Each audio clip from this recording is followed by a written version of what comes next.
Hello dear student, आप सभी का हमारे फाउंडेशन क्लास लेक्चर नंबर 2 में बहुत बहुत स्वागत है। लेक्चर नंबर 1 में हमने देखा है स्ट्रेटजी और इंट्रोडक्शन के बारे में, यानी कि आपको बॉटनी सीखने के लिए बॉटनी पढ़ने के लिए क्या क्या चीज़ें करनी है इस कोर्स में जुड़ने के बाद, वो हमने बात किया है लेक्चर नंबर 1 में। मतलब स्ट्रेटजी के लिए आप लेक्चर नंबर 1 देखे होंगे, नहीं देखे तो आप देख सकते हैं। ये हमारा कोर्स है अचीवर 5.0। काफ़ी लोग ज्वाइन किए हैं, ज्वाइन करना है तो आप भी कर सकते हैं 5000 नहीं 3500 में, क्योंकि अभी डिस्काउंट में है। तो चलिए आज हम इस फाउंडेशन क्लास में लेक्चर नंबर 2 में देखने वाले हैं साइंटिस्ट और उनके कंट्रीब्यूशन के बारे में। देखिए एग्जाम में साइंटिस्ट का नाम पूछ के उनका कंट्रीब्यूशन पूछा जाता है, मैचिंग पूछा जाता है। तो ऑल ओवर हम शुरू से लेके मॉलिक्यूलर बायोलॉजी तक देखने वाले हैं। फिर जब हम चैप्टर पढ़ाते जाएंगे हर एक चैप्टर में, तो हम वहाँ पे हर एक चैप्टर में जो जो साइंटिस्ट आएंगे हम वहाँ पे भी बात करेंगे। तो यहाँ पे देखिए कॉपी आप लिए हैं ना, तो आज से नोट्स बनाना स्टार्ट कीजिए, है ना। मैं जो जो चीज़ें बताऊँगा नोट्स बनाइए, और आज इस फाउंडेशन क्लास के बाद जो हमारे कोर्स में जुड़े हुए हैं उनको अब इससे जो क्वेश्चन बनेंगे ना वो भी करने को मिलेगा 6 से 6:30 बजे के बीच में। तो ऐप के ऊपर आपको तो नोटिफिकेशन मिल ही जाएगा। तो चलिए शुरू करते हैं। यहाँ मैं पीपीटी स्क्रॉल करके ला देता हूँ आपका यहाँ पे। तो सबसे पहला साइंटिस्ट यहाँ पे आपको दिख रहे हैं अर्नेस्ट मेयर, है ना। क्या दिख रहे हैं? Ernest Mayr. तो अर्नेस्ट मेयर को हम बोलते हैं Darwin of the 20th century. तो ये बात आपको याद करना है। अब यहाँ Darwin of the 20th century, तो डार्विन बोला, डार्विन एक्चुअल में कौन थे पता है आपको? तो डार्विन वो थे जिन्होंने नेचुरल सिलेक्शन का फिनोमेना दिया था, नेचुरल सिलेक्शन का। ठीक है, गैलोपागस आइसलैंड पे गए थे ना बीगल नामक जहाज से, वहाँ पे एडॉप्टिव रेडिएशन के बारे में डार्विन ने ही स्टडी किया था। इन्होंने बताया था कि कैसे बीक साइज वेरी करता है on depending upon the food. तो ये थे डार्विन। लेकिन हम अर्नेस्ट मेयर को Darwin of the 20th century बोलते हैं। तो अर्नेस्ट मेयर ने क्या किया था? He give the biological concept of species. Species में क्या होता है? Group of individual who is reproductive isolated from other species. मतलब ये स्पीसीज क्या होता है? ग्रुप ऑफ इंडिविजुअल होते हैं जो सिर्फ आपस में ही रिप्रोड्यूस कर सकते हैं। ठीक है, ये सेम स्पीसीज कहलाते हैं। अगर देखो अलग अलग स्पीसीज में अगर आप रिप्रोडक्शन हो रहा है, देख रहे हो ना, तो उससे क्या होगा? उससे जो प्रोजेनी होगी ना वो इनफर्टाइल रहेगा। जैसे आपने सुना होगा ना घोड़ा और गधा का, अगर मेटिंग होता है तो खच्चर बनता है, और खच्चर जो होता है वो इनफर्टाइल होता है। ठीक है, तो अर्नेस्ट मेयर ने क्या दिया? बायोलॉजिकल कॉन्सेप्ट ऑफ स्पीसीज दिया, जरूर याद करना। ठीक है, तो बायोलॉजिकल स्पीसीज के डिफिनीशन के बारे में ही भी इन्होंने बताया था। और इन्हें दिया गया triple crown of biology, most important. कौन कौन से प्राइज थे? बेल्जियन प्राइज थे, और इंटरनेशनल प्राइज फॉर बायोलॉजी था, और कैरा फोर्ड प्राइज था। आपको ईयर याद करने की जरूरत नहीं है। ठीक है, मेयर से क्या पूछता है?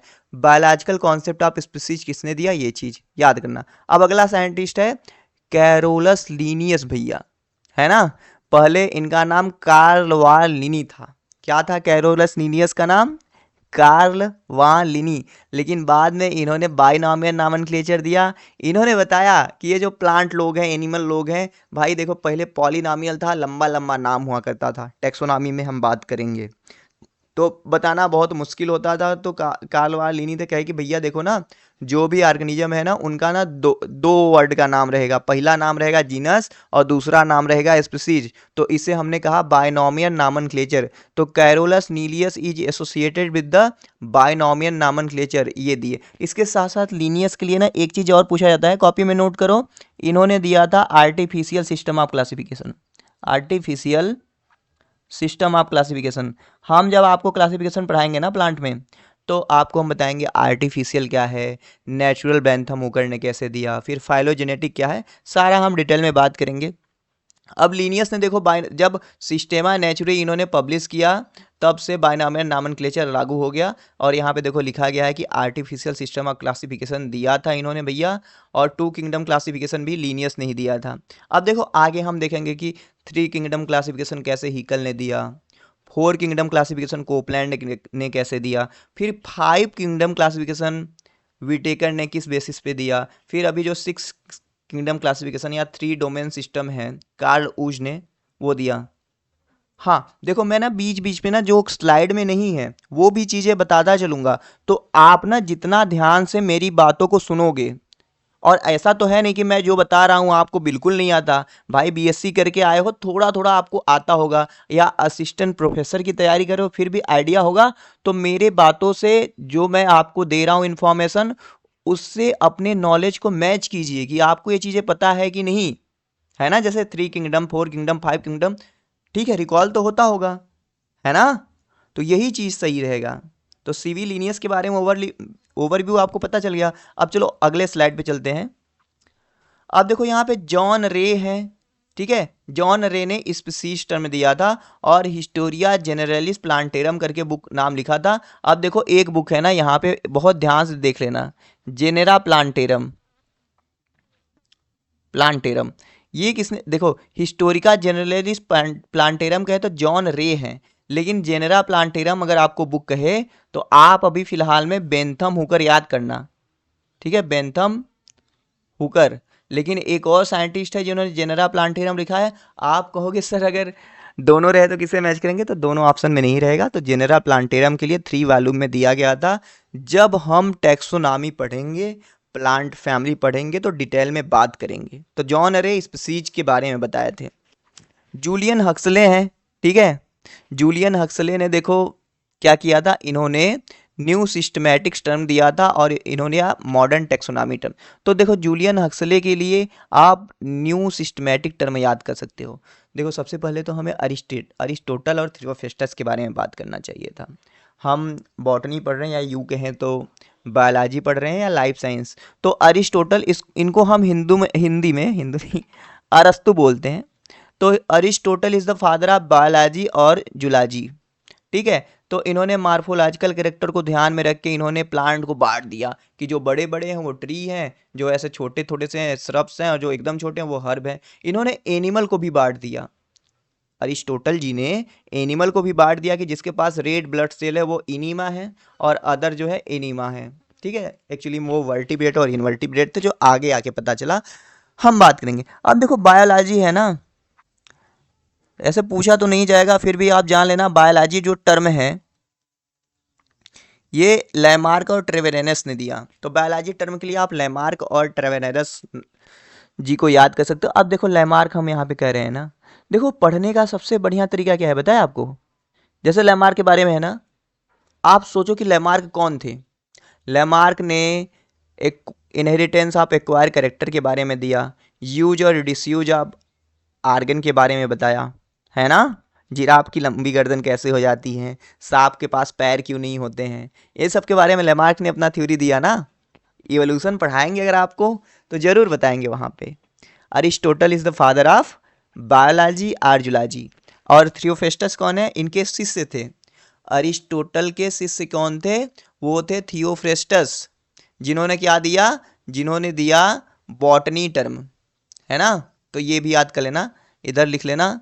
अगर बॉटनी के बारे में बॉटनी टर्म नहीं, थियोफ्रेस्टस जो हैं ये फादर ऑफ बॉटनी है, लिख लेना, फादर ऑफ बॉटनी।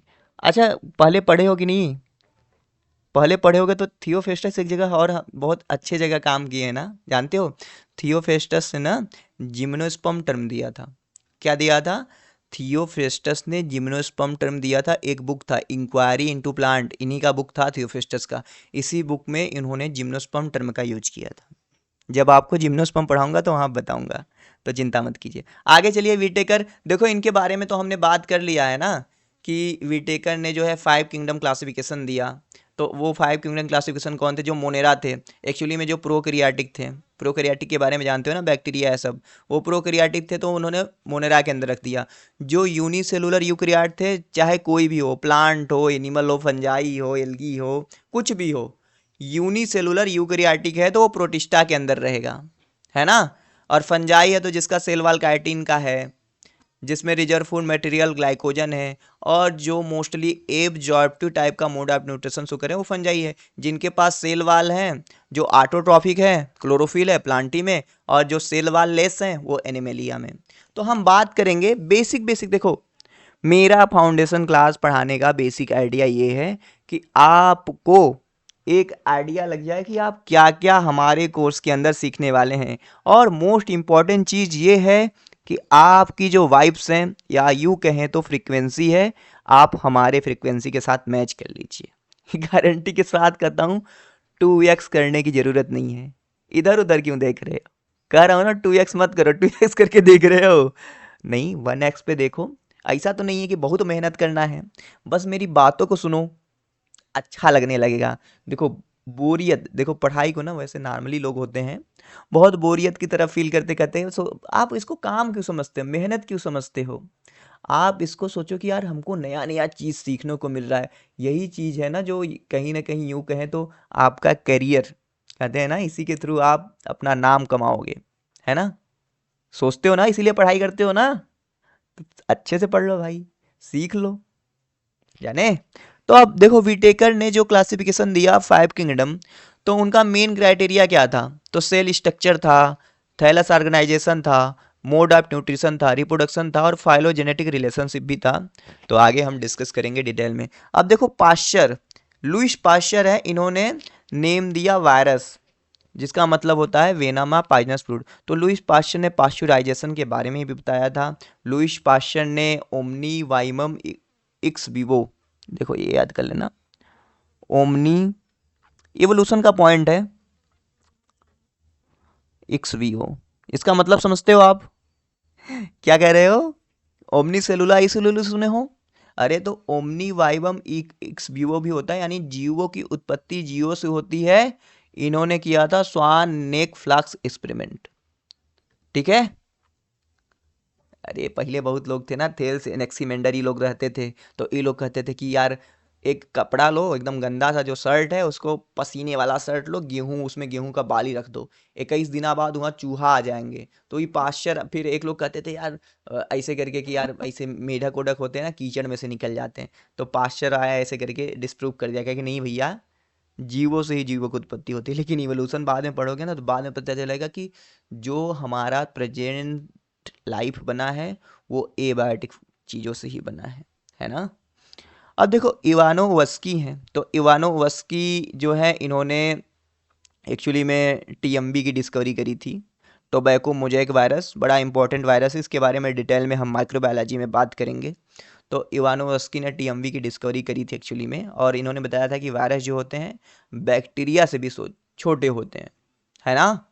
आगे चले, देखो बेजरिंग है, बेजरिंग्स के लिए एक चीज़ पूछा जाता है कि बताया जाता है कि ये जो टीएमवी वायरस होते हैं ना, देखो बैक्टीरिया से छोटे होते हैं, तो ये ना जो बैक्टीरिया को फिल्टर करने वाले होते हैं कि एक छननी है समझ लो, उस पर पानी में बैक्टीरिया है तो बैक्टीरिया ऊपर रह जा रहे हैं, मतलब बैक्टीरिया नहीं छन के जा रहे हैं। लेकिन जब हम वायरस को उस फिल्टर से छानते हैं तो वायरस छन के नीचे चला जाता है, मतलब वायरस बहुत छोटा होता है। तो कंटाजियम वाइबम फ्लूइडम कॉन्सेप्ट जो है बेजरिंग ने दिया था। स्टैनले के लिए क्या कहा जाता है?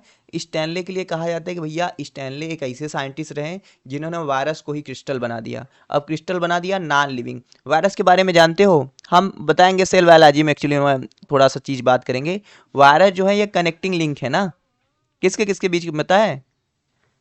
वायरस को बोला जाता है कि ये जिंदा भी है मरे हुए भी हैं। कनेक्टिंग लिंक है लिविंग और non living, living and non living, है ना भाई, समझ रहे हो? आपसे पूछे कि जोड़ती कड़ी कौन है जिंदा और मुर्दा के बीच में, तो कह देना वायरस है। तो वायरस को हम इंट्रासेलुलर ओब्लिगेट पैरासाइट, कॉपी में ऊपर लिखो, इंट्रासेलुलर ओब्लिगेट पैरासाइट, इंटर नहीं इंट्रासेलुलर। वायरस को जिंदा रहने के लिए भैया देखो लिविंग होस्ट चाहिए। वायरस के पास कोई भी प्रोटीन सिंथेटिक मैकेनरी नहीं होती है, एक आध एंजाइम पाए जाते हैं उनके पास, लेकिन वो भी तब एक्टिव होते हैं जब वो होस्ट के अंदर जाते हैं। तो वायरस को जिंदा रहने के लिए भैया ये डिपेंड रहेगा। स्टैनले ने वायरस को क्रिस्टलाइज किया। चलो आगे चलते हैं, नोट करते चलो।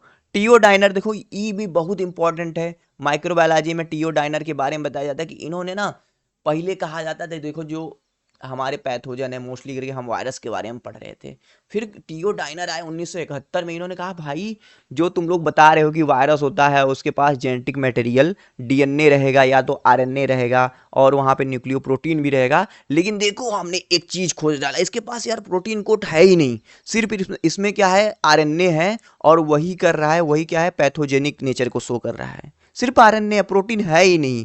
वायराइड नाम दिया गया और ये डिजीज कराने लगा potato spindle tuber disease, PSTV बोलते हैं इसको, है ना।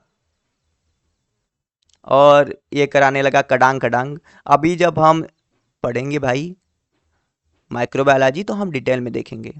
कडांग कडांग नोट कर लेना, मैच करोगे जब पढ़ाएंगे। तो ये जो वायराइड होते हैं ये क्या होता है, फ्री आरएनए रहते हैं, इनके पास कोई भी प्रोटीन कोट नहीं होता है।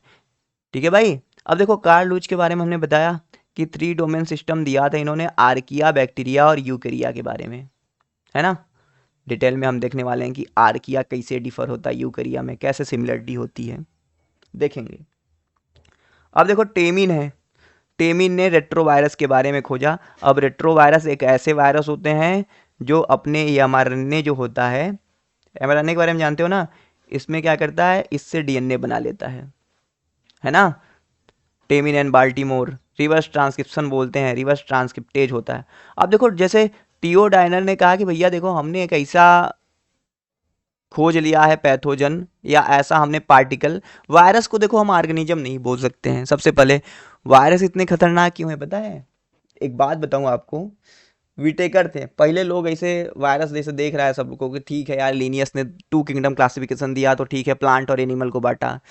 हीकल भी कहीं कहीं सही थे, कोपलैंड भी सही थे, लेकिन यार ये विटेकर जी जो आए, फंजाई को जगह दे दिया, प्रोटिस्टा को अपने सिस्टम में जगह दे दिया, प्लांटी को भी रख लिया, एनिमेलिया को रख दिया, ये छोटे छोटे कीटाणुओं को रख लिया मोनेरा के अंदर। यार हम वायरस से क्या गलती होगी, हमको क्यों नहीं जगह दिया गया 5 किंगडम क्लासिफिकेशन में, तो हम मचाएंगे तबाही। देखते हैं क्या करते हो तुम लोग। हम आते हैं, हम कोरोना फैलाएं, अभी हम बर्ड फ्लू वाला वायरस लाएंगे, म्यूटेशन कराएंगे, फिर से तबाही मचाएंगे, पैंडेमिक लाएंगे, है ना।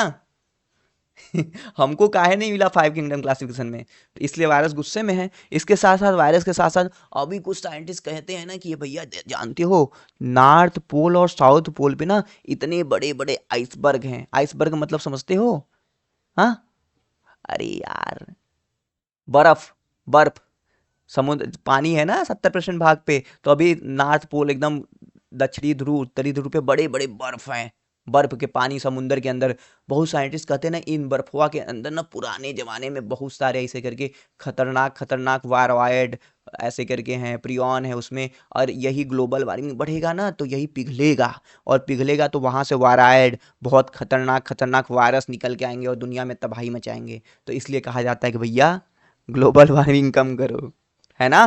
तो चलो ये सब बातें होती रहेंगी। प्रूसिन ने ऐसे डिस्कवरी कहा कि यार देखो टीओ डाइनर सही है, उन्होंने ऐसा आरएनए के बारे में देखो, हमने ऐसा खोजा है भाई, वहाँ पे कोई जेनेटिक मटेरियल है ही नहीं, सिर्फ प्रोटीन का पार्टिकल है जिसको हम ग्लाइकोप्रोटीन कहते हैं, वही इन्फेक्शियस नेचर शो करता है। PRPC प्रोटीन ऐसे दिमाग पे जाता है, अटैक करता है और गैया उैया को पकड़वा देता है, तो मैड काउ डिजीज हो गया, कुरू डिजीज हो गया। तो भैया ये भी बहुत बड़ा डिस्कवरी था, 1997 में इनको भी नोबेल प्राइज मिला, है ना। चलो आगे चलते हैं, आगे देखते हैं और क्या हुआ। अब देखो हीकेल आए, हीकेल के बारे में हमने बता दिया ना कि 3 किंगडम क्लासिफिकेशन दिए थे, प्रोटिस्टा, प्लांटी और एनिमेलिया। प्रोटिस्टा टर्म भी दिया। अब ल्यूवेन हॉक है भैया, इनको हम बोलते हैं एंटोनी वॉन ल्यूवेन हॉक, है ना। ये सबसे पहले इसे दांत का खुरचन उर्चन माइक्रोस्कोप उसको बनाने का काम यही करते थे सबसे पहले। कंपाउंड माइक्रोस्कोप का डिस्कवरी इन्हीं से एसोसिएटेड है।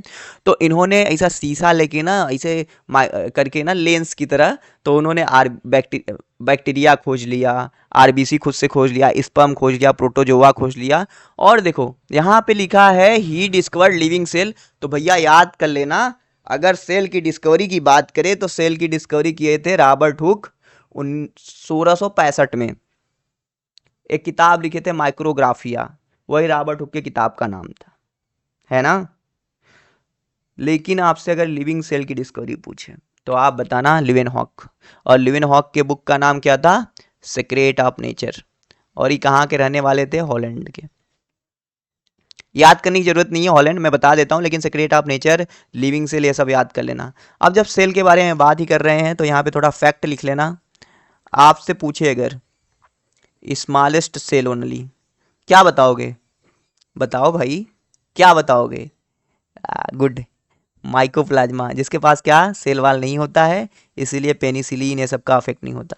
अब देखो स्मॉलेस्ट सेल, अगर स्मॉलेस्ट सेल पूछे विथ सेल वाल, है ना, ऐसे पूछे तो आप लिखोगे सर ये होता है बैक्टीरिया, और उस बैक्टीरिया का क्या नाम बांटे, डायलिस्टर, डायलिस्टर निमोसाइंटिस, है ना।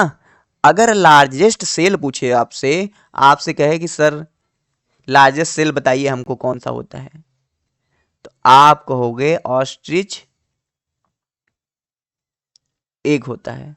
अगर यही largest cell in human, human दे या ह्यूमन फीमेल पूछे, तो आप क्या बताओगे, एग सेल बताओगे, एग सेल या ओवम आप बताओगे, है ना, ओवम लिखो सबसे अच्छा। अगर यही स्मॉलेस्ट सेल पूछे, स्मॉलेस्ट सेल पूछे इन ह्यूमन, तो आप बताओगे स्पर्म।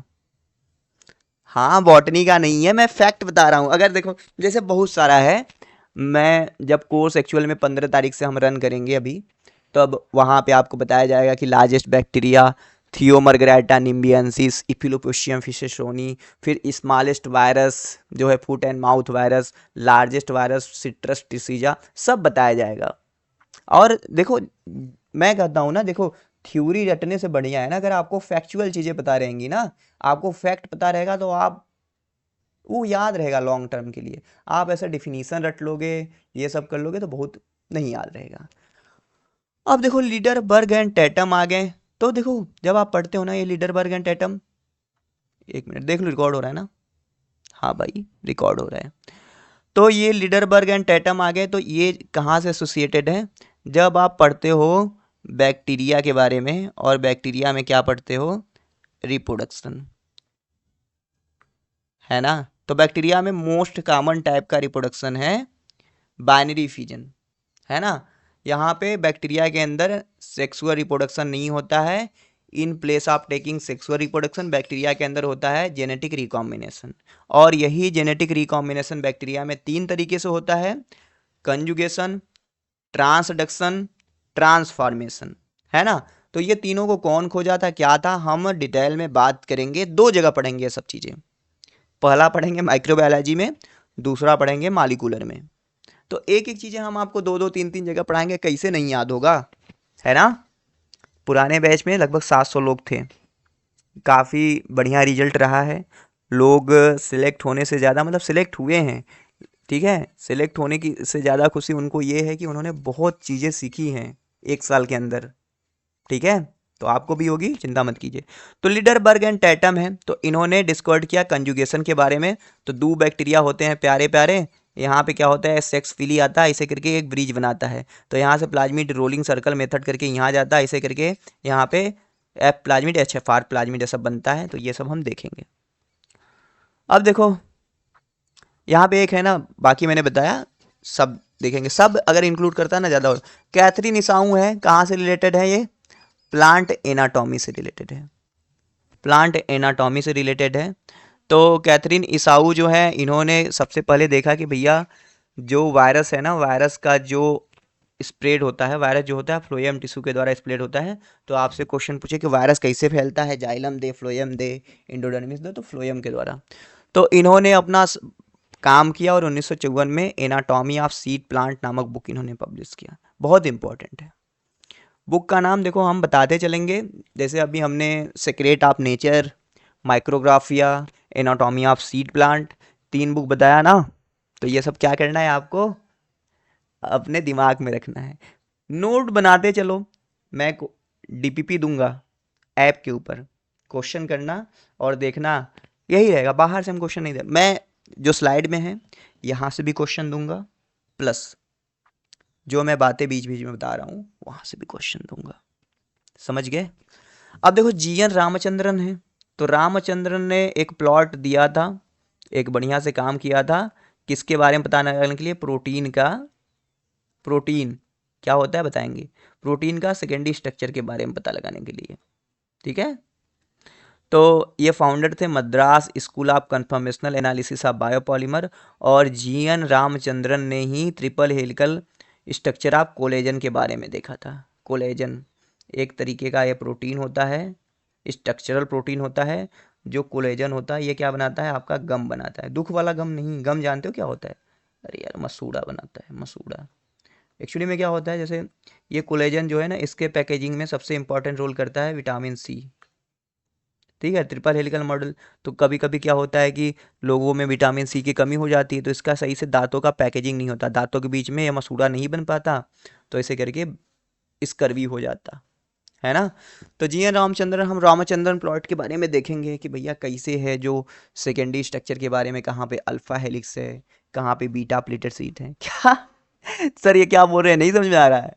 अरे सुन लो बस, एक दिन में नहीं समझ में आने वाली ये चीज़ें भाई, पहले अगर पढ़े हो तो समझ में आएगा। ऐसा नहीं कि अरे सर क्या बता रहे हैं, हम तो पहली बार रामचंद्रन जी के बारे में सुन रहे हैं। बहुत लोग होंगे मुझे ही पहली बार सुन रहे होंगे, तो अभी लग रहा होगा कि मैं क्या क्या कह रहा हूँ, है ना। लेकिन बिलीव करो, टाइम दो, 10 दिन 15 दिन हमारे साथ जुड़े रहो। बस आपको दो चीज़ ध्यान रखना है, कंसिस्टेंसी मेंटेन करो और अपने अंदर डेडिकेशन थोड़ा सा लाओ कि आप हमारे साथ जुड़े हुए हो भैया, तो कभी भी लेक्चरवा मिस मत करो, है ना। 12 बजे आपको ऐप के ऊपर ई फाउंडेशन क्लास तो पहले जाता है, 10 साढ़े 10 बजे मिलता होगा आपको, लेकिन आपको लेक्चर जो है ऐप के ऊपर 12 बजे एग्जैक्ट मिलेगा। 12 बजे मिलेगा, आपको करना क्या है, उसी दिन अगले दिन 12 बजे से पहले तक उसको कंप्लीट करना है, फिर क्विज अटेंड करना है, नोट करते चलना है, और जैसे जैसे एक एक चैप्टरवा कंप्लीट होगा रिवीजन करते चलना है। मतलब अगले दिन का पढ़ने से पहले पिछले दिन का रिवीजन करो, है ना, तब आएगा अच्छे से, सीखोगे बढ़िया से। चलो आगे चलते हैं भाई। आगे देखो, आ गए स्लाइडेन एंड स्वान, है ना भाई। कौन आ गए? स्लाइडेन एंड स्वान आ गए। तो जो लिखा है उसको छोड़ो, मेरी बात सुनो। स्लाइडेन एंड स्वान ने दिया था सेल थ्योरी के बारे में, बताया था कि cell is the structural unit of life, है ना। Cells is made up by the, मतलब जो भी ऑर्गेनिज्म होते हैं made up by the cell या प्रोडक्ट ऑफ द सेल, है ना, ये जानते हो। अब सेल जो होता है structural and functional unit of life कहते हैं इसको, बोलते हैं कि ये क्या करते हैं, हर ऑर्गेनिज्म को बनाते हैं, सेल्स के द्वारा ही मिलके बने होते हैं। तो ये याद कर लेना। अब देखो, स्लाइडेन जो थे जर्मन बॉटनिस्ट थे, ये सब याद करने की ज़रूरत तो है नहीं वैसे। स्वान थे ब्रिटिश जूलॉजिस्ट थे। तो स्वान के बारे में याद करना है कि स्वान ने एक चीज़ बताया था कि भैया जो प्लांट के पास होता है आउटर लेयर जो होता है प्लाज्मा मेम्ब्रेन होता है, और स्वान ने ही बताया था कि ये जो सेल वाल है ये कैरेक्टरिस्टिक फीचर है ओनली प्लांट का, है ना। ये बात आप याद रखना। अब सेल थ्योरी के बारे में आगे, अब आगे देखो, रुडोल्फ विर्को आया। तो रुडोल्फ विर्को कहे कि ठीक है स्लाइडेन एंड स्वान, आप सही कर रहे हो कि सारे ऑर्गेनिज्म इस सेल से बने होते हैं, लेकिन आप ये नहीं बता रहे हो कि ये सेल्सवा जो बन रहे हैं नए नए कैसे बन रहे हैं, है ना। कहाँ से नए सेल बन रहे हैं आप बताएं। आप तो बस कह दिए कि ऑर्गेनिज्म जो होते हैं सेल या प्रोडक्ट ऑफ द सेल से बने होते हैं, ढेर सारे सेल्स इकट्ठे होते हैं तो टिश्यू बनता है, टिश्यू इकट्ठा होता है तो ऑर्गन बनता है, ठीक है बता दिए, लेकिन आप ई भी तो बताओ कि जो नए सेल से आ कैसे रहे हैं। तो स्लाइडेन और स्वान कहें यार हमको तो नहीं पता। तो रुडोल्फ विर्को कहे रुको हम देते हैं ओमनी सेलुला ई सेलुली, यानी कि जो नए सेल होते हैं वो पुराने सेल के डिवीजन से बनते हैं, ठीक है। तो विर्को ने यही बात बताया था, समझ गए। एक बात और बताऊं आपको, सुनना है। सेल थ्योरी का आइडिया सबसे पहले ना ये ड्यूटरोचेट करके थे, उन्होंने बताया था कि कुछ ऐसा सेल डिवीजन टाइप का होता है, नया सेल बनता है, ये सब करके ड्यूटरोचेट थे। फिर स्लाइडेन एंड स्वान आए तो उनके ऊपर काम करके सेल थ्योरी बताया। अब भैया आ गए सिंगर एंड निकोलसन, सुने हो नाम, 1972। अब यही बताया जा रहा था कि हर सेल का जो लिमिटिंग लेयर है, हर सेल जो है कोई भी लिविंग सेल है तो उसके पास कुछ हो ना हो, प्रोकैरियोटिक रहे यूकैरियोटिक रहे, उसके पास सेल मेम्ब्रेन तो रहेगा, है ना। 1972 में हम हैं, इसके पहले बहुत सारे मॉडल, बटर सैंडविच मॉडल, ठीक है, यूनिट मेम्ब्रेन मॉडल सब दिए गए। हम सेल बायोलॉजी बात करेंगे तो एक एक को डिटेल में देखेंगे, लेकिन मोस्ट इंपॉर्टेंट था सिंगर एंड निकोलसन का मॉडल। इन्होंने बताया था कि जो सेल है भैया, सेल मेम्ब्रेन है एक्चुअली में, वो देखो मिल के बना हुआ है, उसके पास सबसे ज़्यादा तो लिपिड है, फिर प्रोटीन है और कुछ अमाउंट में कार्बोहाइड्रेट है। लिपिड इस तरीके से, मतलब इसे कहें protein iceberg in sea of lipid, lipid जो है बहुत ही तरल है, प्रोटीन इधर उधर घूम रहे हैं उसमें। जो कार्बोहाइड्रेट है मोस्टली ओलिगोसेकेराइड के रूप में है आउटर लीफलेट में। क्या नहीं समझ में आ रहा है क्या जी? मैं जो बता रहा हूँ सुनो बस, बहुत ज़्यादा देखो परेशान होने की ज़रूरत नहीं है। ये हम ऐसे अभी बस ब्रीफिंग कर रहा हूँ ना, नाम आ गया तो मैं बता रहा हूँ ना। अभी ना एक एक एकदम डायग्राम, जब मैं आपको सेल बायोलॉजी पढ़ाऊंगा एक एक डायग्राम से दिखाऊंगा, तब आपको समझ में आएगा और अच्छे से। ऐसा नहीं है यार पूरा ये हम शुरू से कहाँ से शुरू किए थे, माइक्रोबायोलॉजी सेल बायोलॉजी, साइंटिस्ट देख रहे हैं ना, फाउंडेशन क्लास है ना, है कि नहीं। इतना नहीं घबराने की जरूरत है। घबरा गए तो सिंगर एंड निकोलसन ने दिया फ्लूइड मोज़ेक मॉडल के बारे में। अब देखो जॉर्ज पैलाडे हैं, तो इन्होंने राइबोसोम के बारे में खोजा। जानते हो ना राइबोसोम प्रोटीन फैक्ट्री कहा जाता है इसको, है ना। रॉबर्ट ब्राउन है, तो रॉबर्ट ब्राउन ने न्यूक्लियस की डिस्कवरी की। इसको हम बोलते हैं क्या, brain of the cell, papa of the cell, brain of cell. इसको बोलते हैं organelle within organelle, ribosome को, है ना। फिर देखो फ्लेमिंग आए। फ्लेमिंग ने क्रोमेटिन के बारे में बताया कि भैया न्यूक्लियस के अंदर कुछ ऐसा धागे लाइक स्ट्रक्चर होता है जिसके पास जेनेटिक मटेरियल होता है, उसे हम क्रोमेटिन कहते हैं। एंटोनियो और लोवेनहॉक के बारे में हमने बात कर ली। एक मिनट, गायब हो रहा है। फिर देखो हॉप मिस्टर आए। हॉप मिस्टर ने क्या देखा, न्यूक्लियर फिलामेंट को देखा। हॉप मिस्टर ने एक्चुअली में क्रोमोसोम को देखा था टेस्केंडेंसिया के लीफ में, और इन्होंने अल्टरनेसम जनरेशन टर्म दिया। रॉबर्ट हुक के बारे में हमने बात कर लिया कि ओक ट्री था, ओक का प्लांट था, उसको कार्क सेल को देखा था सबसे पहले सेल को, तो उन्होंने देखा हनी कम ब्लैक स्ट्रक्चर देख लिया था। तो father of cytology Robert Hooke को हम बोलते हैं। अब प्रिस्टले हैं, देखो हम फोटोसिंथेसिस में आ गए। प्रिस्टले ने, जब हम प्लांट फिजियोलॉजी में फोटोसिंथेसिस देखेंगे तो वहाँ पे देखेंगे कि प्रिस्टले ने कैसे एक चूहा पकड़ा, प्लांट लाया उखाड़ के अपने गार्डन से, एक लिया जार और एक मोमबत्ती लिया, उन सारों को इसे ढक दिया, तो देखा कि चूहा कब तक जिंदा है। जब तक मोमबत्ती जल रही है चूहा जिंदा है, मोमबत्ती बुझी चूहा मर गया। क्या कॉन्सेप्ट लगाया उन्होंने, उन्होंने बताया देखो प्लांट था भैया, जब तक मोमबत्ती जल रही थी कार्बन डाइऑक्साइड दे रही थी, तो प्लांट फोटोसिंथेसिस कर रहा था, ऑक्सीजन रिलीज कर रहा था, चूहा जिंदा था। मोमबत्ती खत्म हुआ, कार्बन डाइऑक्साइड खत्म हुआ, गैसियस एक्सचेंज खत्म हुआ प्लांट में, ऑक्सीजन नहीं मिला, चूहा तड़प तड़प के बेचारा मर गया। एक एक्सपेरिमेंट के चक्कर में चूहा मर गया। तो जोसेफ प्रिस्टले ने कहा कि प्लांट से जो गैस निकल रही थी वो हमारी थी भैया वाइटल एयर, जिसको हमने बोला ऑक्सीजन। ठीक है, तो यही चीज़ बताया था, डिस्कवरी ऑफ ऑक्सीजन किया था। तो plant restore the air whatever breathing animal and burning candle remove, है ना, ये चीज़ है। लिखा देखो बात यही है, बॉटनी द बर्निंग डिजायर में मेन चीज़ यही बताया जाता, हम यही बताते हैं कि आपके बुक में, आपके कंटेंट में आप कोई भी नोट्स रेफर करो, जो लिखा हुआ तो बहुत कुछ रहता है ना। लिखा हुआ तो 2 पैराग्राफ 3 पैराग्राफ पिस्टल के बारे में कितना लिखा है, लेकिन मेन चीज़ क्या है, मेन जैसे जॉन इंजन हाउस लिखा हुआ है, तो इंजन हाउस ने ऐसा मेन चीज़ क्या कहा था, इंजन हाउस है, इन्होंने सबसे पहला दिया था फोटोसिंथेसिस के लिए रिएक्शन। फिर इन्होंने लाइट के बारे में बताया कि light is necessary for the photosynthesis.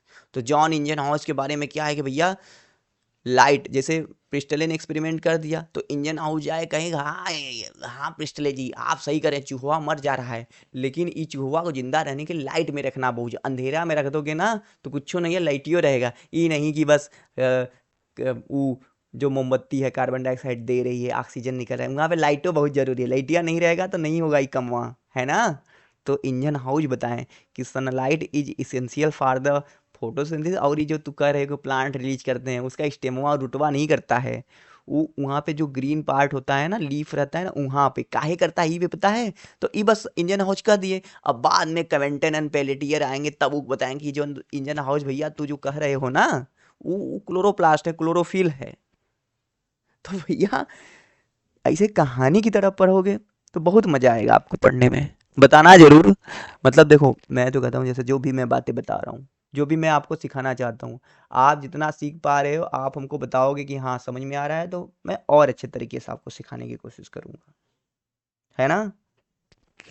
समझ गए, आगे चले। एंजल मैन आए, ये भी भैया फोटोसिंथेसिस में काम किए थे। इन्होंने बताया था कि भैया एक्शन स्पेक्ट्रम ऑफ फोटोसिंथेसिस के बारे में, मतलब ये ना जैसे बताया इंजन हाउस जाके ना कहे कि देखो भैया ये जो तुम्हारा सनलाइट है ना, इसमें विबग्योर होता है, अलग अलग वेवलेंथ ऑफ लाइट होता है। तो ये जो तुम कह रहे हो फोटोसिंथेसिस होता है भैया इंजन हाउस, तो उसमें ना अलग अलग वेवलेंथ ऑफ लाइट होता है। तो उन्हें फोटोसिंथेसिस जो होता है वो रेड लाइट और ब्लू लाइट में ज़्यादा होता है। अब कैसे इन्होंने अपना एक्सपेरिमेंट किया था हम फोटोसिंथेसिस में बात करेंगे, लेकिन फिर भी मैं बता देता हूँ। इन्होंने लिया देखो एक क्लेडोफोरा एल्गी, ठीक है, ये मान लो एल्गी का इन्होंने फिलामेंट लिया। इन्होंने किया क्या, इन्होंने इस पे क्या किया, एरोबिक बैक्टीरिया को छोड़ दिया। ऐसे बैक्टीरिया को छोड़ दिया, यहाँ पे कहे जाओ बैक्टीरिया मजे करो। अब यहाँ से इन्होंने लाइट दिया अलग अलग रीजन पे, अलग अलग वेवलेंथ ऑफ लाइट दिया, कहीं पे ग्रीन, कहीं पे रेड, कहीं पे येलो। तो दांत किनारे किनारे पे ना इन्होंने क्या दिया, रेड और ब्लू लाइट दिया। तो इन्होंने फाइनली देखा ना कि जहाँ पर रेड लाइट और ब्लू लाइट पड़ रहा है ना, वहाँ पे बैक्टीरिया का ग्रोथ बहुत ज़्यादा है, ग्रोथ कर्व ज़्यादा देखा जा रहा है। अब कैसे आप कहोगे सर क्या है लाइट देने से क्या हो गया ऐसा?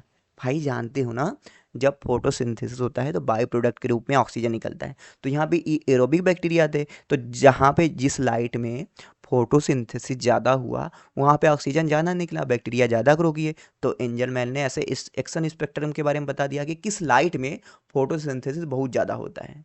तो ब्लू और रेड लाइट, और अगर दोनों में से एक पूछना है तो रेड लाइट, है ना? समझ गए? अरे हम फिर से देखेंगे, अभी बस बेसिक में बता रहा हूँ, बेसिक बता रहा हूँ, बेसिक बेसिक। कालवान लीन थे भैया, इन्होंने इन्होंने अब क्या कहा, इन्होंने क्या ऐसा कह दिया, इन्होंने बताया भैया कि भाई जो कालवान लिनी थे, इन्होंने बताया था कि जो ये ऑक्सीजन जो तुम्हारा निकल रहा है, पहले लोग कहते थे कि CO2 के ब्रेकडाउन से ऑक्सीजन निकलता था। तो कालवान लिनी आया, कहीं नहीं भैया, CO2 से नहीं निकलता यार, जो ये वाटर है ना, वाटर का ब्रेकडाउन होता है, तो वाटर के ब्रेकडाउन से ये निकलता है आपका ऑक्सीजन। तो इतना ही बताएं। अब देखो आप लोग तो तेज हो, वैसे भी थोड़ा थोड़ा जानते होगे कि PS2 है उसके पास, PS2 के बाद पास क्या आता है, क्लोरीन आता है, मैग्नीज आता है, वहाँ पे उसका वाटर का ब्रेकडाउन होता है, हाइड्रोजन निकलता है, तो उसको फोटो सिस्टम फर्स्ट के पास भेज दिया जाता है ना? क्या नहीं आ रहा, क्या कह रहे हैं, नहीं आ रहा है? कोई दिक्कत नहीं है, नहीं आए ना, बस बातें सुनो, मेरी बातें बस अच्छी लगनी चाहिए, मैं तो इतना चाहता हूँ बातें अच्छी लगे, सब सीख जाओगे, है ना कि नहीं? मेरा ना जानते हो, जब मैं लेक्चर रिकॉर्ड करता हूँ ना ऐसे करके, तो ये पेनवा बहुत छोटा ये दिखता है, तो गड़बड़ा जाता है। अब देखो चार्ल्स डार्विन और फ्रांसिस डार्विन है, ये ऊ वाले डार्विन नहीं है जो आप इवोल्यूशन में पढ़ते हो। तो सी डार्विन और वही डार्विन समझ लो, उनके पोते हैं और दादाजी हैं। तो इन्होंने क्या किया, एक ग्रास था, कैनरी ग्रास कहते हैं उसको, फेलेरेंसिस कैरेनेंसिस करके। तो इन्होंने देखा था कि जिधर से लाइट आ रहा है ना, उधर ये ज़्यादा मूव कर रहे हैं। तो इसको बाद में इन्होंने फोटोट्रॉपिज्म दिया, तो जिधर से लाइट आता है ग्रसिया उधर है ज़्यादा मूव करता। तो इन्होंने बाद में इसे काम वाम करके बताया कि ये काहे मूव करता है, क्योंकि यहाँ पे एक फाइटो हार्मोन है, दैट इज द ऑक्जीन। तो ऑक्जीन की वजह से इधर उधर मूवमेंट कर रहा है, तो ऑक्जीन की डिस्कवरी किया गया। ठीक है, सबसे एक फैक्ट जानते हो, ये जो ऑक्जीन हार्मोन है, नाम तो सुने होगे, सबसे पहले इसका आइसोलेशन ह्यूमन यूरिन से किया गया था, है ना? और राइजोपस सिनोसस करके था, उससे ऑक्जीन थियामिन ने आइसोलेट किया था। और एफ थे, इन्होंने एविना कर्वेचर टेस्ट दिया किया था ओट के ऊपर। डिटेल में बात करेंगे, बहुत मज़ा आने वाला है पढ़ने में, बस ओवरव्यू सुन लो क्या क्या है। अब देखो एक थे भैया, इनकी कहानी भी मस्त है। कौन थे भाई, बताओ क्या नाम था इनका? जिब्रेलिन की खोज किसने किया था, बताओ? कभी कभी ऐसा होता है ना कि जैसे आप पढ़े लिखे हो, मजे का पढ़े लिखे हो, लेकिन कभी कभी क्या होता है आपका दिमाग एकदम ब्लैंक हो जाए, कुछ याद ही नहीं आता है, तो थोड़ा सा वक्त लगता है याद करने में, है ना? तो ये इनका नाम क्या था पता है, इनका नाम था कुरुसावा, मैं भूल गया था, अभी को याद आया। तो कुरुसावा थे, एक दिन ऐसे ही घूमते हुए जापान के थे, जा रहे थे, तो इन्होंने खेत में देखा कि यार धान का फसल लगा हुआ है। अब कुछ धान का जो फसल है वो बहुत बड़े बड़े हो गए और कुछ नॉर्मल है। लेकिन इन्होंने एक चीज़ ये नोटिस किया कि जो धान का जो प्लांट है ना, बड़ा बड़ा हो गया है ना, उसमें बाली बहुत कम लगा है। तो इन्होंने कहा अरे वो देखो, ये धनवा का फसलवा जो है, धान का फसल जो है, बढ़ने के लिए तो बढ़ गया है, लेकिन इसमें दाना लगा ही नहीं है यार, मूर्खवा एकदम है। तो बाद में धनवा कर दिया, तो धान हो गया गुस्सा, सैड हो गया, रोने रोने हो गया, कहा मालिक, उसका मालिक बोला, कहा कि यार आप हमको ऐसे क्यों बोल रहे हैं यार, हम ऐसे ही, हमको बहुत शौक नहीं लगा था इतना बड़ा हुआ। ये देखिए, ये ना एक निचवा की जिबरेला फ्यूजिकुराई करके यार एक फंजाई लग गया है, उसने ना हमारे अंदर ना कुछ फैक्टर छोड़ दिए हैं, उसी की वजह से हम इतने बड़े हो गए, हम होना नहीं चाहते थे। तो बाद में क्या, अच्छा अच्छा सही ऐसा बात है। तो उन्होंने इसके ऊपर काम किया, कुरुसावा ने जिब्रेलिन का खोज कर डाला, और उन्होंने बताया कि भैया ये बकैन डिजीज है, फुली सिडलिंग डिजीज, जिब्रेला फ्यूजिकोराई से, या कहीं कहीं जिब्रेला मोनिलीफॉर्म भी दिया जाता, फ्यूजेरियम मोनिलीफॉर्म भी दिया रहता है। डिटेल में देखेंगे कि जिब्रेलिन का रोल क्या है, बोल्टिंग कैसे कराता है, माल्टिंग कैसे कराता है, सीड जर्मिनेशन में क्या रोल है ना। अब फिर आए स्कूग, एक स्कूग थे, स्कूग एंड मिलर एक्चुअली में कहें तो, इन्होंने हेरिंग स्पर्म फिश डीएनए से एक ऐसे हार्मोन का डिस्कवरी कर लिया जो सेल डिवीजन को बहुत इन्हांस कर देता था, बहुत तेज सेल डिवीजन कराता था, आर्टिफिशियल साइटोकाइनिन जिसको काइनेटिन बोले। फिर बाद में एक कहें यार ये तो आर्टिफिशियल था, तो एक लेंथम करके थे, एक दिन मक्का खाते हुए जा रहे थे तो मक्के के अंदर से ऐसा माइक्रोस्कोप या कुछ भी एक्सपेरिमेंट करके वहाँ से ऑक्सीजन निकाल दिया, उसको उन्होंने बोला, क्या बोला, G18 नेचुरल साइटोकाइनिन खोज डाला। बात करेंगे, है ना जी। चलो आगे आओ अगले स्लाइड पे। मेंडल है भैया, मेंडल के बारे में तो बहुत मजा आता है लोगों को सुन के। जैसे मेंडल के बारे में जब हम आपको जेनेटिक्स पढ़ाएंगे ना, तो मेंडल कितने अनलकी थे ये हम आपको बताएंगे कि यार मेंडल इतना लगभग यार 1856 से लेके काम किए, 10 साल बाद इन्होंने अपना 1866 में पब्लिश किया, फिर मर गए बेचारे, जाने मर गए इनके। ये इनका ऐसा एक्सपेरिमेंट रहा कि कोई इनको समझ नहीं सका कि मेंडल जी ये कहाँ करके गए हैं, ये कौन सा ग्राफ बनाए हैं। उसमें एक तो डार्विन थे यार, हम आपको बताएंगे कि डार्विन ने कैसे मेंडल के फ्यूचर का, मेंडल के करियर का वाट लगाया।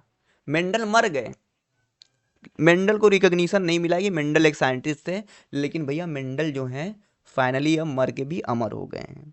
पहले के साइंस, ये सब साइंटिस्ट को हम ये लोग अगर नहीं रहते तो हम लोग इतना चीज़ें समझ पाते कि नहीं, नहीं समझ पाते ना। तो मेंडल फिर बाद में 1900 में कार्ल कोरेन, सेरमार्क और ह्यूगो ड्यूवीज काम किए और बताए भैया कि कैसे कैसे चीज़ें चलती हैं, है ना। तो बात करेंगे मेंडल के जीवनी के बारे में, हम बात करेंगे कैसे उन्होंने मोनो हाइब्रिड क्रॉस कैसे किया, डाई हाइब्रिड क्रॉस कैसे किया, रेसिप्रोकल क्रॉस क्या होता है, टेस्ट क्रॉस, ठीक है, इनकम्प्लीट डोमिनेंस, ठीक है, फिर जीन इंट्रैक्शन, प्लियोट्रॉपी।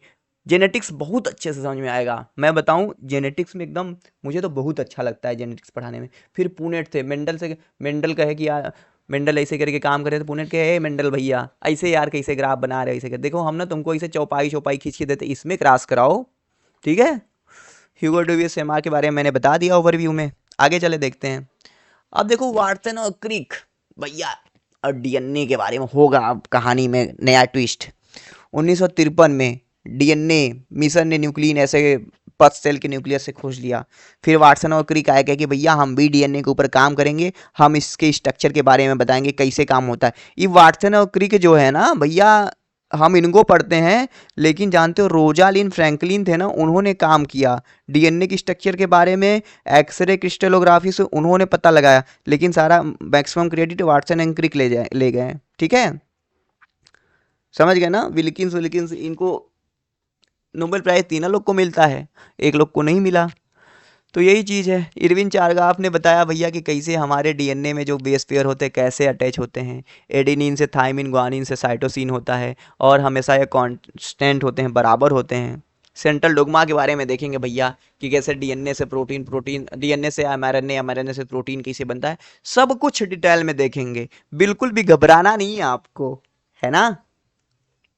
नमो इसलिए दिखा दे रहा हूँ, ये सब जानते हो, जैसे कोई मूवी शुरू होता है ना, पात्र होता है ऐसे, मूवी का जैसे हीरो कौन है, धर्मेंद्र, और हीरोइन कौन है, हेमा मालिनी।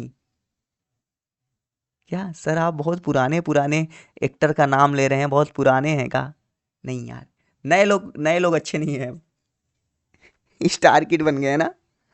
यही मैं कह रहा हूँ, जैसे अभी तो हमारा स्टोरी शुरू हो रहा है, तो हम आपको ओवरव्यू से नाम, मूवी, जैसे शादी का कैसेट मान लो चालू हुआ, वर पक्ष वधु पक्ष होता, तो ऐसे हम आपको दिखा रहे हैं कि ये लोग जो हैं मेन कैरेक्टर हैं, यही लोग जो काम किए, इन्हीं लोगों को काम के बारे में हमको पढ़ना है।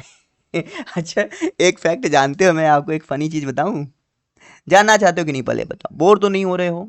अच्छा, ये जानते हो, जैसे ये कहते हैं, जैसे वो थे स्लाइडेन और स्वान थे ना, उन्होंने क्या कहा कि cells are made up of by the, मतलब organism is made up of the cell are product of the cell. और जैसे वाटसन और क्रिक हमको बता रहे हैं कि सर डीएनए का हेलिकल होता है। फिर क्रिक बताए थे सेमी कंजर्वेटिव मेथड के बारे में। फिर मेसल्सन स्थालाय प्रूफ किए थे।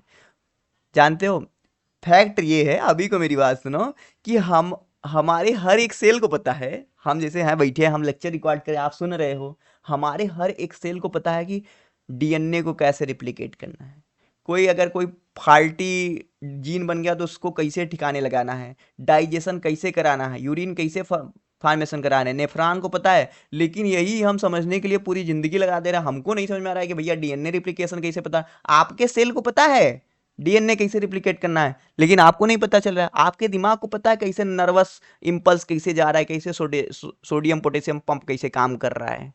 हैं, अखिया को पता है कैसे आप देख रहे हैं, लेकिन यही समझने के लिए सर हमको तो पता ही नहीं है। कितना अच्छा हो जाता है ना कि हमारे बॉडी के अंदर जितने सेल है, हर हर चीज़ ऐसे करके हमको पता चल जाता कि यार यहाँ देखो, अच्छा यहाँ से दूर दूर तो सोडियम बाहर आ रहा है, ओह माय गॉड, ऐसे करके, है ना। सोचा करो, दिमाग जो है ना थोड़ा लगाया करो। आसपास चीज़ें देख रहे हो ना, देखो आप पढ़ने आए हो, आप पढ़ रहे हो थोड़ा सा ना, मैं, हाँ देखो एक चीज़ तो है, आप हमारे साथ जुड़े, बातें तो होंगी बहुत, ये चीज़ें ध्यान में रखो। वाई, वाट,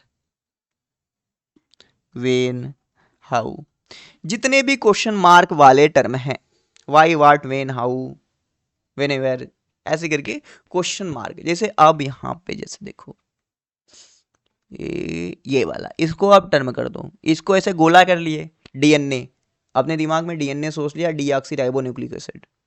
सबसे पहला क्वेश्चन है ये वाला, what, what is DNA. DNA क्या है? डीएनए एक जेनेटिक मटेरियल है जो शुगर, नाइट्रोजनस बेस और फास्फेट से मिलकर बना होता है। अब यहाँ पे क्या है, दिमाग में प्रोसेस करो, शुगर, नाइट्रोजनस बेस और फास्फेट। कौन सा शुगर होता है? Deoxy ribonucleic acid. तो डीऑक्सी क्यों कहते हैं? क्योंकि यहाँ पे C2 पोजीशन पे ऑक्सीजन एब्सेंट होता है, ठीक है, ये क्लियर है। नाइट्रोजनस बेस क्या होता है? तो ये दो तरीके का होता है। कौन कौन होता है? प्यूरीन है और पायरिमिडीन है। प्यूरीन क्या होता है? 9 डबल हेट्रोसाइक्लिक रिंग होता है, 9 1 3 7 4 7 9 पे नाइट्रोजन होता है। मतलब कौन कौन होता है? एडिनिन, ग्वानिन होता है। पायरिमिडीन कौन होता है? साइटोसिन, यूरोसिल, थायमिन होता है। इसमें से यूरोसिल डीएनए के अंदर नहीं होता। तो मैं इतना कहना चाहता हूँ कि आप थोड़ा सा क्या करो, चिंतन करो, रिकॉल करो चीज़ों को। आपके अंदर है पोटेंशियल भाई, ठीक है क्या? सर अभी तक हम थ्योरी लिख के पास करते आ रहे थे। हाँ तो वही चीज़ है ना, थ्योरी लिख रहे थे अभी बीएससी में आप, हैं सीरीज से पढ़ते थे, बस पढ़ के ऐसे लिख दिया और सब भूल गया। तो ऐसे नहीं है। देखो मैं एक सख्त इंट्रैक्शन हिदायत दे देता हूँ, सीरियसली अगर आपको पढ़ना है, ठीक है, समझना है। यहाँ पे मैं एक चीज़ ये भी बता दूँ, हमारे कोर्स में अभी जैसे आज के डेट में 8 मई को मैं रिकॉर्ड कर रहा हूँ 2025, तो अभी तो हमारे पास है 33 स्टूडेंट हमारे इस कोर्स में अचीवर 5.0 में। अभी बहुत आएंगे, 33 का लगभग 300 हो ही जाएंगे, इतना तो है। तो 300 में से मतलब इतना समझो 50% स्टूडेंट पढ़ते हैं, 50% नहीं पढ़ते हैं। तो आपको किस 50% वाले में आना है, पढ़ने वाले में कि नहीं पढ़ने वाले में, कि कोर्स ज्वाइन कर लिया छोड़ दिया, ठीक है, ऐसे करके नहीं पढ़ना भाई। पढ़ोगे तब मजा आएगा, है ना। अगर बात बात ना पसंद आए बताना हमको, डांट लगेगी फिर ना। अब देखो ग्रिफिथ के बारे में हमने तो ट्रांसफॉर्मेशन के बारे में देख लिया है, मालिकुलर में भी देखेंगे वहाँ भी। ये देखो अच्छा ये जानते हो, ये जो तीनों साइंटिस्ट है ना, आप मालिकुलर में पढ़ते हो ना, क्या पढ़ते हो जानते हो? डीएनए एज जेनेटिक मटेरियल, है ना भाई। तो डीएनए कैसे जेनेटिक मटेरियल है, इसको प्रूव करने के लिए यही यही तो ये 3 ग्रुप के साइंटिस्ट जिन्होंने काम किया। ग्रिफिथ 1928 में ही जानते हो कर रहे थे, ये जो ट्रांसफार्मिंग प्रिंसिपल है ना, ट्रांसफार्मेशन जो हो रहा है ये रफ का स्मूथ में, ये ना पॉलीसेकेराइड करा रहा है, डीएनए नहीं करते थे। फिर ना इनके स्टूडेंट थे एवेरी मैकलियन मैकार्टी, तो ये आए बाद में 1944 में। 1944 में फिर से इनके काम को रिवाइज क्या कहा, गुरुजी यार सही गुरुजी जो काम किए ना, वो ट्रांसफार्मिंग प्रिंसिपल के बारे में बता रहे थे, ठीक है अच्छा बता रहे थे, लेकिन यार वो एक्स फैक्टर कोई पॉलीसेकेराइड नहीं होता है, उन्हें डीएनए होता है। अब इन्होंने कैसे किया था, कैसे आरएनए को अलग किया, कैसे डीएनए को, कैसे पॉलीसेकेराइड को, हम बात करेंगे, है ना। फिर फाइनल जो प्रूफ था वो हर्षे एंड चेज ने 1952 में काम किया, T2 बैक्टीरियोफेज के ऊपर काम करके दिया, तो हम बात करेंगे, है ना। अब देखो आगे ये साइंटिस्ट है मेसेल्सन और स्थाल, तो क्रिक ने देखो डीएनए के रिप्लिकेशन के बारे में बताया, सेमी कंजर्वेटिव वाला, तो मेसेल्सन और स्थाल ने इसको प्रूफ दिया था, ठीक है, नाइट्रोजन के आइसोटोप को यूज करके, इस क्रिया कोलाई को यूज करके, density gradient certification caesium chloride का यूज करके, हम बात करेंगे। फिर देखो यूकैरियोटिक में पूछे तो टेलर ने प्रूफ किया था, है ना। फिर हरगोबिंद खुराना, अभी बहुत कुछ है, ठीक है। आज का लेक्चर कितना मिनट का हो गया, मैं चाहूँ तो बहुत जल्दी 50 मिनट का हो गया, सोच लो, है ना। बातें करेंगे तो लंबा होगा ही। और कोई ये बताना, अच्छा इतना सुने आपको, मुझे नहीं लगता कि बोरियत लगना चाहिए, ठीक है। और आगे हम बात करेंगे धीरे धीरे यार, कोई दिक्कत नहीं, आराम से सीखो और क्विज के लिए तैयार रहना, नोट्स बनाते चलना, ये सब पीपीटी दे दिया जाएगा, है ना। चलो मिलते हैं नेक्स्ट वीडियो में। Thank you for watching this video, और अपने दोस्तों को भी बता देना कि कोर्स रनिंग है, ज्वाइन कर ले, बहुत बढ़िया रहेगा, है ना।